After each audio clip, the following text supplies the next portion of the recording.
তুমি জানো রোহিতাস্য, বহুদিন কান্না আসে না। তাহলে কি বড় হচ্ছি? সেই যে বছর তুমি এলে, শেষবার কান্না পেয়েছিল। কেউ এলো অন্তত। দেশময় হুলুস্থুলু সে বছরে, মন্ত্রীরা চোর প্রমাণিত।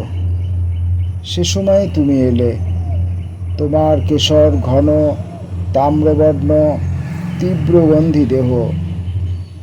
তুমি জানো রহিতাস্য, তারপর থেকে শুধু ছিন্ন দিন, ছন্ন রাত্রি। একমাত্র বন্ধু তুমি লাল ঘোড়াপ্রিয় সন্নিধান। কষ্ট খুব কামড়ায় মাঝে মাঝে, তিক্ত রসে ভরে যায় জীব। রহিতাস্য প্রিয় সখা, এই গান নির্জনতা, আসন্ন শরতে এই দেশজোড়া খরা বন্যা, এসবের মধ্য দিয়ে কোথায় চলেছি? কুয়োভাদিস ঘোড়াবন্ধু, এত রক্ত উপবাস, অস্ত্রের জবনিকা ভেদ করে যেখানে পৌঁছব, সেথায় কে কান্না ফিরে দেবে? বস্তুত আজ ওই মেয়েটিকে দেখে চোখময় বাষ্প ঘনালো। তবু বাষ্প বহুদিন পর। রহিতাস্য, সেই দেশে মেয়েটি কি কান্না ফিরে দেবে? কবিতাটি পড়লাম কবি জয়দেব বসুর। কবিতাটির নাম আশা। এবারের কবিতাটি মা বলতেন। কবির নাম নাসির আহমেদ। মা বলতেন, মৃত্যু এক তৃতীয় দরজা, তার ওপারে রয়েছে এক বিপুল বিস্ময় জীবনের। যারা নির্ভীক জীবনবাদী, তারা যায় বীর দর্পে মাথা উঁচু করে, হাস্যোজ্জ্বল ঝড়ে নক্ষত্রের মতো অকস্মাৎ। এবং সগর্বে তিনি বলতেন আরও, মৃত্যুকে লঙ্ঘন করে যারা এই নশ্বর জগতে, মৃত্যুকেই আলিঙ্গন করে যায় বন্ধুর মতন।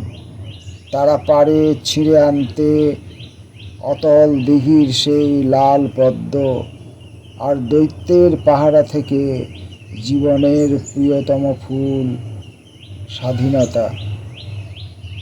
নক্ষত্রের মৃত্যু নেই, অনন্ত অসীম সৌরলোকে তারা শুধু এক কক্ষ থেকে অন্য কক্ষে যায়। মানুষেরও মৃত্যু নেই, যারা মৃত্যু ভয় মুছে ফেলে, মৃত্যুঞ্জয়ী ছবি আঁকে জীবনের। দৃশ্যত আড়াল তারা, চিরকাল বেঁচে থাকে মানব অস্তিত্বে।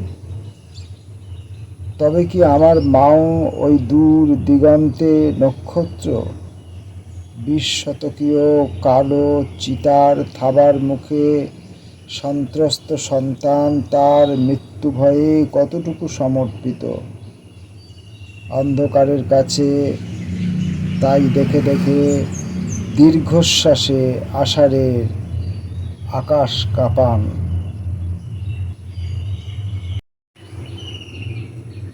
একবারই জীবন, সুনীল গঙ্গোপাধ্যায়।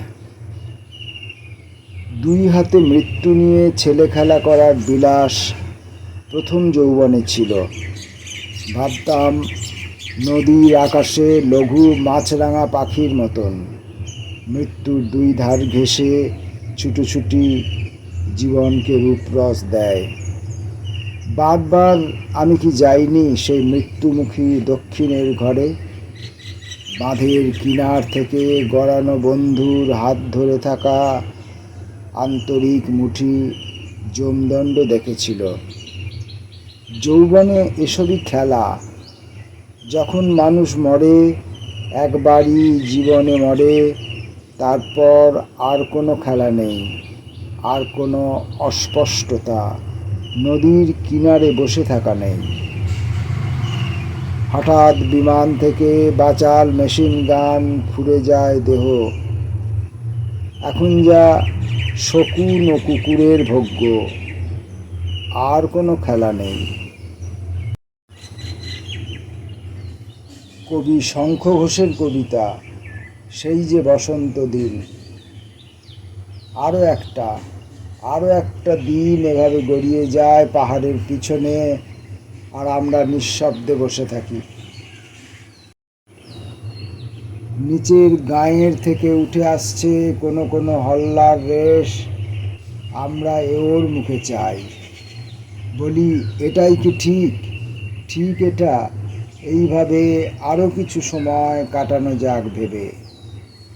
আড়ষ্ট লতার গায়ে জড়ো হয়ে থাকি, আর মুখে এসে লেগে থাকে তুষারের কণা। নিজেদের ভেবে নিতে ইচ্ছে করে যেন কোনো অতিকায় তুষার মানব। আগুন জ্বালিয়ে নিয়ে ঘিরে বসি চারধারে, বলি আহ এসো গল্প করা যাক। সেই যে বসন্ত দিন ছিল, সেই যে বসন্ত দিন। এবং বসন্ত দিন আমাদের হাত ছেড়ে যথার্থ সুদূরে যেতে থাকে।